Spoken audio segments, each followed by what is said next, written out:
Hello.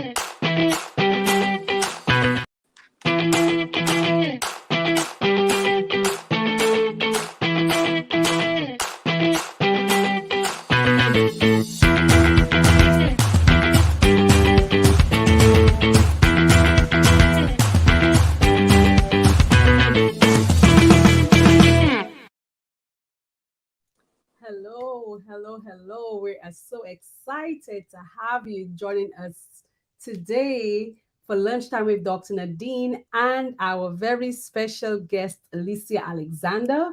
If you've been joining us for Lunchtime series over the past few years, you would know that we had Alicia on a few years ago. Alicia is a forgiveness coach and the CEO and host of Chit Chat with Journey Sisters.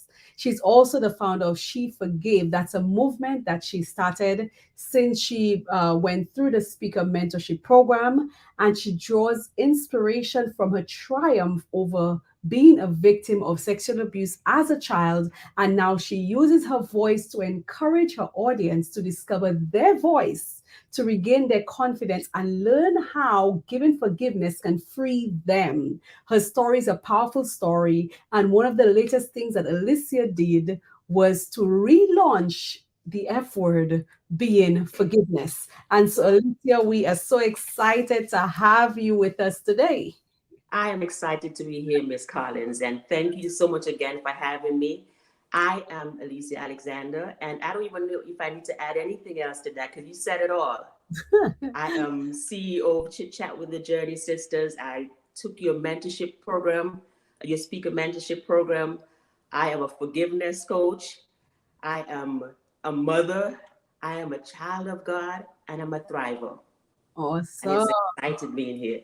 Awesome. So viewers, if you're joining us, thank you. Let us know in the chat, where are you joining us from today? Because we're excited to be having lunch with you. If you are in the tropical islands, we're a little jealous, but no matter where you're joining us from, we're just excited. So whether you're having tea or you're having a drink, we're excited. So Alicia, you were here before. How does it feel to be back? Oh, it's a wonderful feeling because I didn't even think I was going to be here the first time around. And to be still at it and be here, be invited a second time, it's a wonderful feeling. I don't know if they looked at the program before and they recall how I met you. Mm-hmm. And I met you by accident because I didn't want to be at the women's retreat. And I decided to attend because it was a weekend getaway. You know, sometimes you want to get away from the children. And I decided to attend because I wanted to get away for that weekend, not because I so much wanted to be with women I wasn't familiar with. And I got to that retreat that Friday evening. I got there late. And as I walked into that room, you were talking about me. Even if you didn't know me, everything that you were saying was talking about me. And, you know, it kind of took me back. I'm like, why is she talking about me?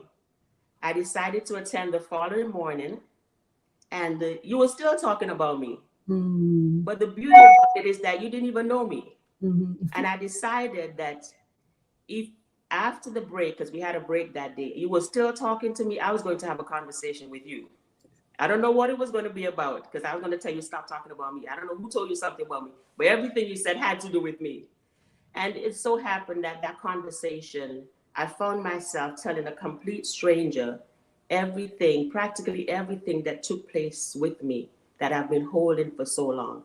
So for me to be here today, a second time around, to have gone to what, 4 years since I met you, and to be telling my story, even though I have to do a couple breathing exercises before I get to that point, for me to be telling my story, it is an awesome feeling. It's an awesome experience. Yes, you just took me down memory lane because it was really true when you came to me and you're like,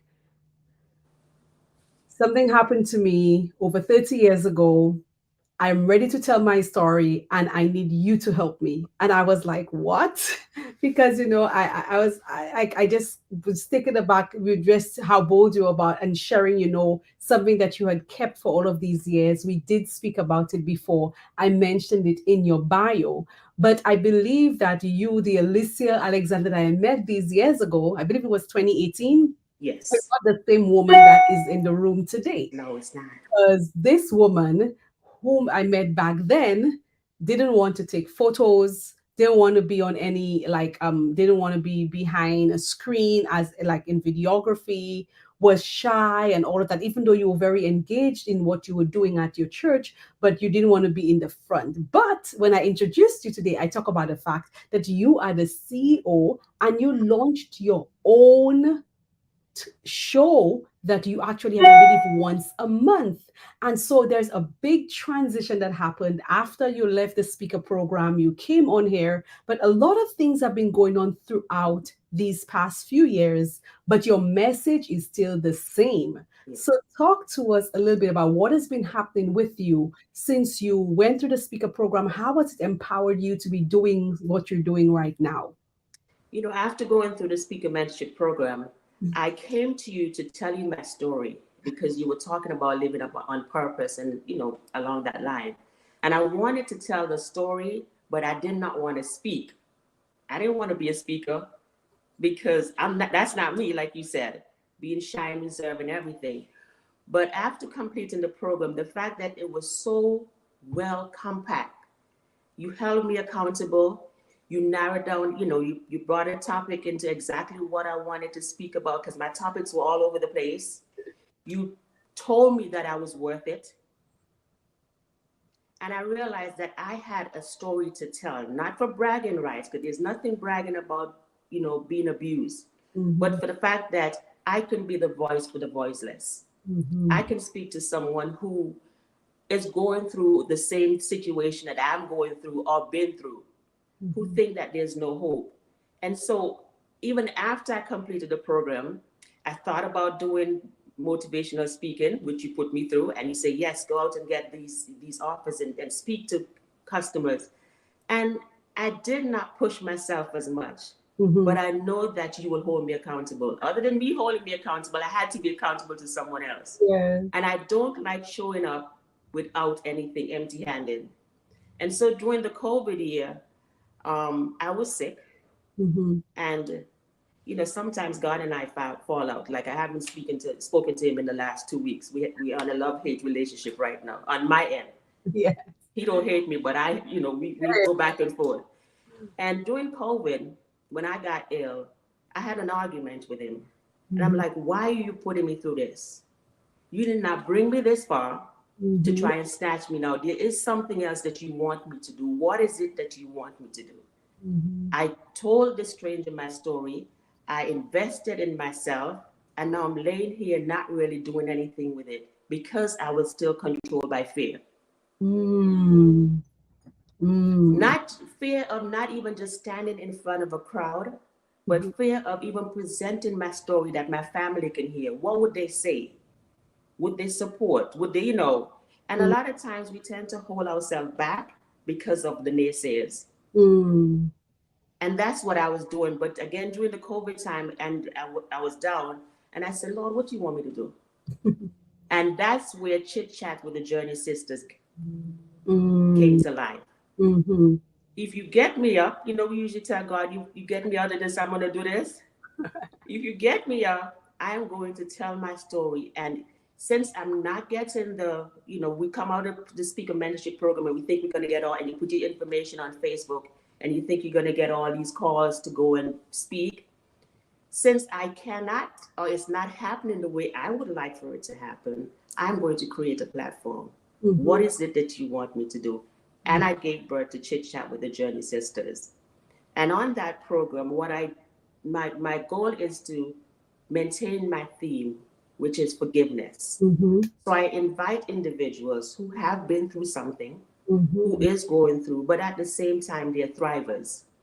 mhm, And with everything that they've been through, the key or the glue that holds it together is forgiveness. mhm. Forgiveness of self and forgiveness of others. Wow, that is amazing.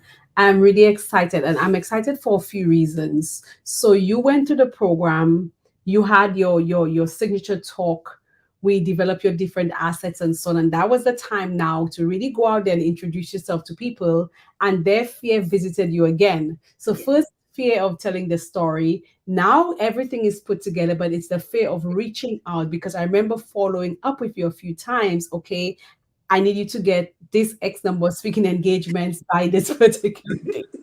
Okay, what are you doing? Have you booked any? And keep following up with you and so on. But then 2020 surprised us all, and there you are on your bed. I remember when I checked in on you, you said you were not well, and you were going through all of that stuff. But right there, you even though you were going through your love hate relationship, in the midst of that, you still boast something amazing. So I commend you for allowing fear and even your anxiousness and maybe disgust with life and whatever was happening to still build something amazing, right? By this new program that you have, Chit Chat with Jenny Sisters. So let's talk about fear. Is fear hindering you these days, or is it pushing you forward to do greater things? What is it doing to you?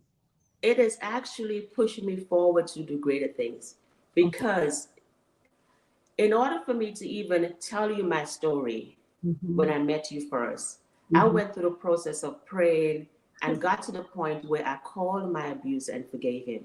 Mm-hmm. Mm-hmm. And I knew at that point that forgiveness freed me. It Mm-hmm. freed me in the sense that I didn't feel ashamed anymore. I didn't, but at the same time, there was still that fear of what others would think, of Mm-hmm. what others would say. It was no longer of even telling the story. It's of what people would say, because as you mentioned earlier, that I did not like taking pictures. I Yeah. didn't like taking pictures because he told me I was ugly. Mm-hmm.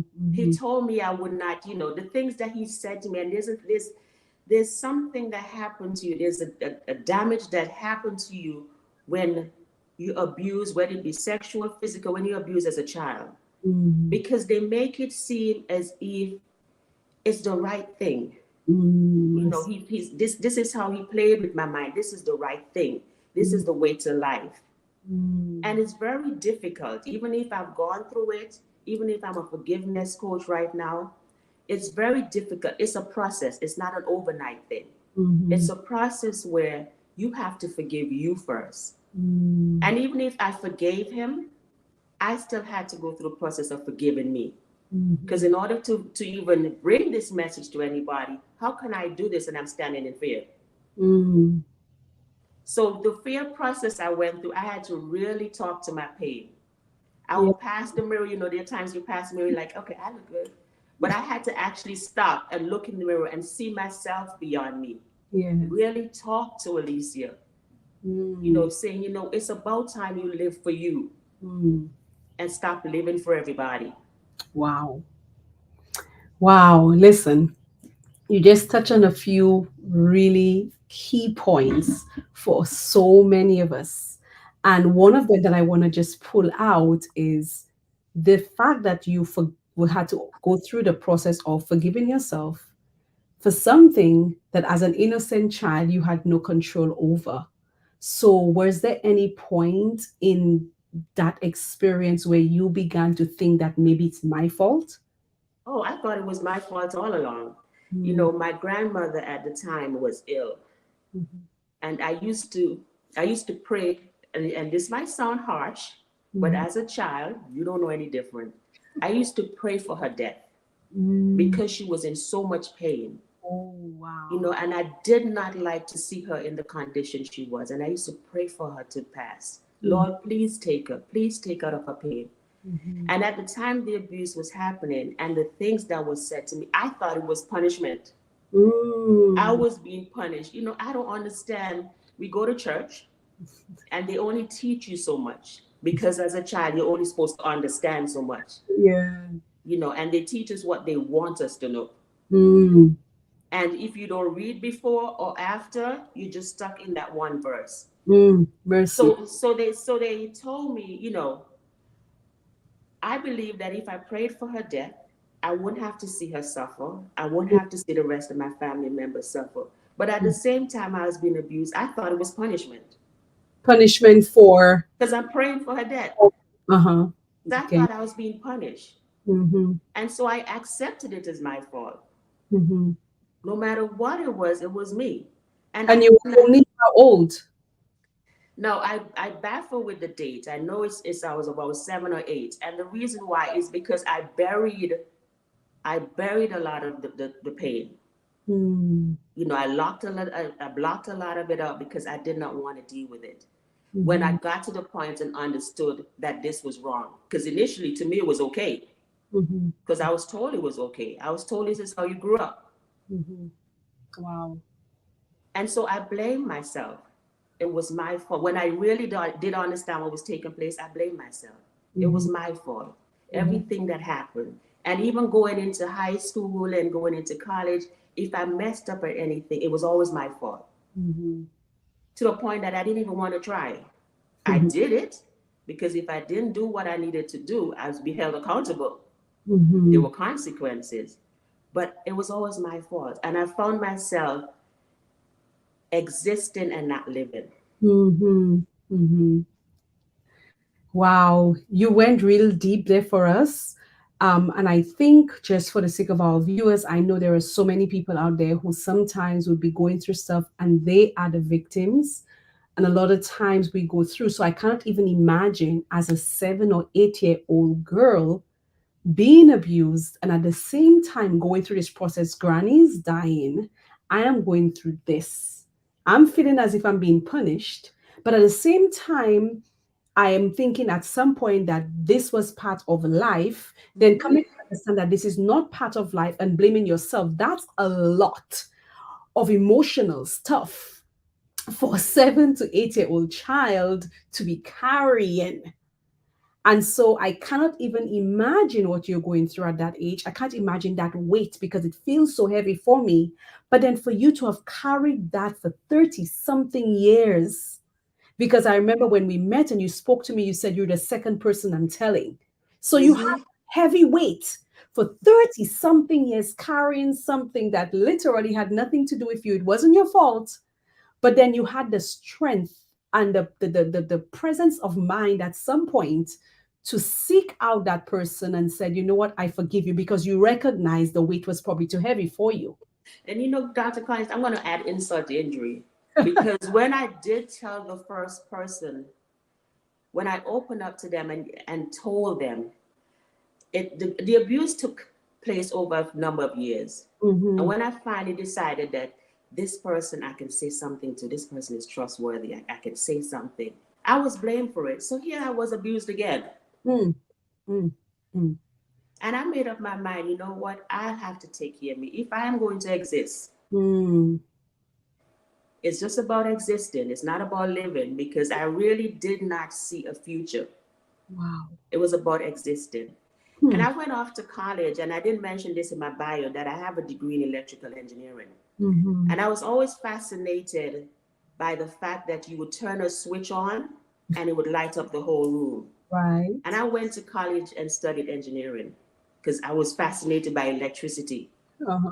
But what I didn't realize is this, the switch I was trying to turn on was in me. I Mm. was trying to turn the switch on to ignite myself and to show others, hey, but I didn't know how to do it. So I turned to something physical versus emotional. Mm. Wow, that is beautiful. That is deep. That is just amazing. You're really trying to turn on your own light. And all you really needed was different kinds of connections, connections with God, connections with the right people, connections here and there. But you're just staying on your own light. That is such a beautiful analogy. But now I cannot say, okay, you're over, you way past it, because I mean you're doing amazing work. You're now a forgiveness coach. You launched recently the new F word. This is F in sign language, Yes. right? Okay. So this is F. So this is the new forgiveness word. But before we go on there, I just want to say we just want to welcome folks in the house. We have Natasha who's joining us there from Little Rock in Arkansas. I don't know if I can say it correct. We have Marie there in Washington. We have a few other folks joining us. Sometimes I'm not able to see it based on the platform that they join us from because of how StreamYard works. We also have Maren joining us from St. Lucia. We have Lisa Dublin joining us from Edmonton, Canada. We're happy to have you here with us, Lisa. She's joining us there from LinkedIn. But Natasha shares something there. She said sexual abuse is a spiritual wound. Therefore, the dagger cuts deep. Renewal and healing must be spiritual, physical, emotional, and mental.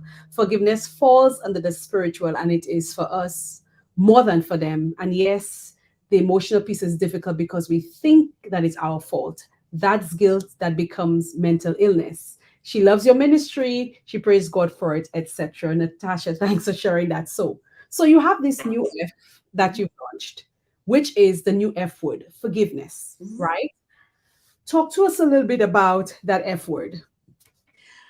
Forgiveness.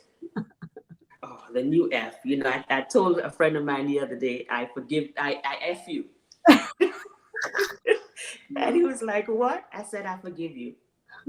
That's what my new F is all about. Yes, But we ma'am. have to find a way to, it might sound derogative when I say the new F. What are you talking about? But we have to find a way to encourage each other. Mm-hmm. And the forgiveness, sometimes we are so hurt, even though that we know that we are right. Mm-hmm. But because we have that resentment, we hold on to things that eats us apart.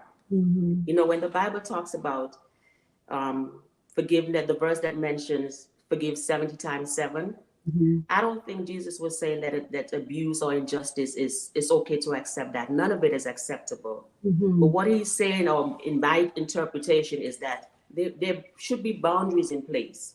Mm-hmm. And forgiveness is not about forgetting. It's about our healing, Mm-hmm. Mm-hmm. right? And letting go of that resentment, Mm-hmm. finding yourself, having that freedom. Mm-hmm. And for me, the new F is about freedom. Yeah, you have. I mean, I'm like, the F is about fear, the F is about No, forgiveness. it's about freedom. It's about Like forgiveness, F's already, you know? right? You're just But reinventing it all, but the word. even if you have the fear and the freedom, the forgiveness is what glued everything together. Yes, yes, yes. No matter what the story is, no matter what the background is, the fact that you are thriving, you Mm-hmm. mean that you have had some sort of forgiveness in there. And Mm-hmm. if you're not thriving yet, Mm-hmm. but you're at the point where you're even just living, you had to involve forgiveness somehow. Mm-hmm. Mm-hmm. Now, for you, you brought up that word a few times, thriving. I want to just touch on that. You said there was a point where you were just going with the flow, Mhm, right? You were just living. mhm, But now thriving seems to be, I went from living to thriving. So some people think, they're living and that's a great thing. You're saying, I used to live, now I'm thriving. That mhm. is because you're now living in your purpose. That's because you're now making a difference in the world. You're now using your story. Do you think you're at that point where you can just comfortably continue to share? Because I am certain that there's work to do. We spoke, and I'm like, okay, there's more that you can be doing. You need to be getting out there to speak. I mean, you have the new F word. You need to be speaking about that. That's a great way to just market your message. All right. It's all about the new F word. Okay. And so now you have that. And the thing is, it's a letter in the alphabet. Mhm. Nobody has a monopoly on what F should define as a word. You have that new F word. Natasha is killing herself laughing about that the F word, right? Cracking up on that one, right? And so you have to get out there. But are you totally 100%, or even let's say 90% and up, right? That's a passing grade. So are you at least 90% ready to fully tell your story? How do you think your family, are you comfortable now? Have you spoken to the people you need to speak to about just to be able to freely, again, another F word, use your voice? Dr. Nadine, listen to this. And I'm going to be as transparent as possible, right? I don't care. Okay, then. Hello. It's about me. Okay, then. I have, like you said, I was living. And Mhm. no, when I think about it, I think because of my age, I Well, have about 150 years left on this earth. Okay? 150, okay? yes, ma'am. And I get nervous thinking that I'm going to waste that 150 Mm, and not really enjoy life. hmm. And enjoying life don't mean going skydiving, visiting Paris, those places. Enjoying life where I'm making an impact in somebody else's life. Yes, ma'am. That's my enjoyment. That's my happiness. And Mm, my goal is, and to answer your question, yes, I'm 92% ready. love it. Because I enjoy, even just from doing the talk show Chit Chat with the Journey Sisters, And the audience, the individuals that reach out to me and say, you know what, I needed to hear that. I Mm-hmm. needed to hear something. It might not happen overnight, but Mm-hmm. at the same time, the fact that it starts with one person, that Mm-hmm. makes a world of difference to me. Mm-hmm. And it might not hit or resonate with my family or whoever it is as yet, Mm-hmm.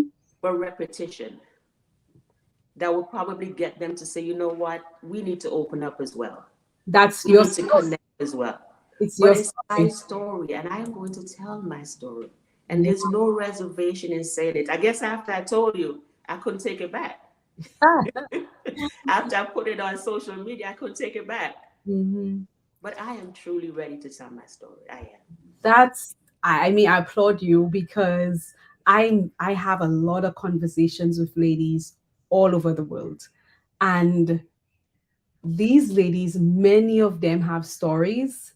And of course, it's the message that's important. The message we draw out of the story. In your case, it's the message of forgiveness, right? But many of them have stories that have powerful messages and lessons. But the thing that hinders them is this fact that they're not ready to tell it. I cannot even begin to tell you the number of ladies I've spoken to over the years, this year, last year, who want to be able to share a message. They believe that, but I'm not ready yet because they're concerned about persons who are alive who probably did stuff because they may be, that people in their family who are not ready. I met with a lady recently and she was like, I want to write my book and I have this message and I know it's powerful, but maybe I should just write something pertaining to my career instead because I don't think I'm ready. And I said, that's a thing. If you're going to go out there and speak that message or write it, either way, you're impacting lives or whatever the case may be, you have to tell it. You cannot half tell the story. And so I applaud you for just being true and owning where you are in the sense that you carried away for over 30 years, you relieved yourself from it, and now you're sharing your message of forgiveness with others. And so Natasha is on fire right now. Natasha, just so you know, you're killing me. Natasha said that's a book title. She said, okay, and then she went on to say, book title, Natasha. She's on fire, right? And so the thing is, so you did that, but one of the things I want to really applaud you for as well is that as we go through the speaker program, we have had many cohorts. Now we're on cohort number 5. We're getting ready to launch cohort number 6 in April. One of the things I tell ladies when we start off, you create your platform. That's an option. And that's what you did. You did not wait for a speaking engagement to find you. You created an opportunity not only to share your message, not only to speak, but now to invite other people to share their messages of the new effort. And so that's just amazing. Now, Well, I, I'm sorry, I had 3 people to be accountable to. I had yes, to be good. accountable to God, to you, and to myself. Yes. Nobody was going to call me out on it. I'm really proud of you for that, honestly speaking, for just creating that platform and sticking to that message. I remember when you just started, I would say, remember, stick to your message of forgiveness because that's what you're about. That's what you teach. And so many of us need to learn how to forgive. You didn't wait for somebody to come and ask you for it, you gave it. And that's the power of your message. Now, how can people reach you? Because you have this new message, this effort that people are overlooking.